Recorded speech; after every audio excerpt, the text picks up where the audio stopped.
ராமேஸ்வரம் அக்னி தீர்த்த கடற்கரை எதிரே உடை மாற்றும் அறையில் ரகசிய கேமரா வைத்த புகாரில் மேலும் ஒருவர் கைது செய்யப்பட்டுள்ளார்.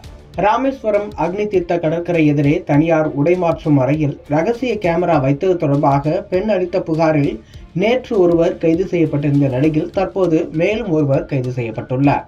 ராமநாதபுரம் மாவட்டம் ராமேஸ்வரம் ராமநாத சுவாமி திருக்கோவில் உலக பிரசித்தி பெற்ற முக்கிய திருக்கோயில். இதனால் இங்கு தினசரி வடமாநிலம் மற்றும் வெளிநாடுகளில் இருந்து கூட ஏராளமான பக்தர்கள் வந்து ராமேஸ்வரம் திருக்கோயில் எதிரே உள்ள அக்னி தீர்த்த கடற்கரையில் புனித நீராடுவது வழக்கம். இந்நிலையில் நேற்று காலை புதுக்கோட்டையைச் சேர்ந்த பெண் ஒருவர் அக்னி தீர்த்த கடற்கரையில் புனித நீராடிவிட்டு எதிரே உள்ள தனியார் உடைமாற்றும் அறையில் உடைமாற்றிய போது அங்கு ரகசிய கேமரா வைத்திருந்தது தெரிய வந்ததை அடுத்து போலீசாரிடம் புகார் அளித்திருந்தார். புகாரின் அடிப்படையில் போலீசார் நடத்திய சோதனையில் ரகசிய கேமரா இருந்தது தெரிய வந்துள்ளது. அதனை பறிமுதல் செய்த போலீசார் தனியார் உடைமாற்றும் மற்றும் அறை நடத்தும் உரிமையாளர் ராஜேஷ் கண்ணா என்பவரை நேற்று கைது செய்தனர்.